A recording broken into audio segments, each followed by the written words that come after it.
So this is a case of a recurrent abortion with the intrauterine septum, where we can see the right side of the cavity. Then we will come back, we will see a beautiful septum intervening the uterine cavity, and we'll go inside with the left cavity, and at the end we can see the ostial opening also. So what we are going to do in this case, we are just going to cut this septum with the monopolar current under glycine. Definitely the best medium and the safest medium will be the normal saline with the bipolar current, but monopolar with the glycine is also not bad. And this is a time tested thing. We require a much less time in cutting such a simple septums. Hardly we take 4-5 minutes to cut this kind of septum.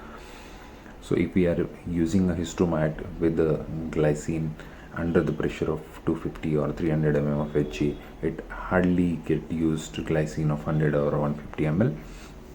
So we are cutting this septum side to side or to and fro, whatever it is possible under the circumstances. It doesn't matter till you have ostial opening or tubal openings in front of you. That gives us a best possible depth perception, and that is our landmark. So we are cutting this septum from this ostia to this ostia. This is very simple. Whenever we are cutting, we have to always keep in mind that the landmark is the ostial opening. We have to see for the depth which we are going to cut. So how we recognize that the cutting is sufficient? That both the ostia should be seen together. So this is very simple septum.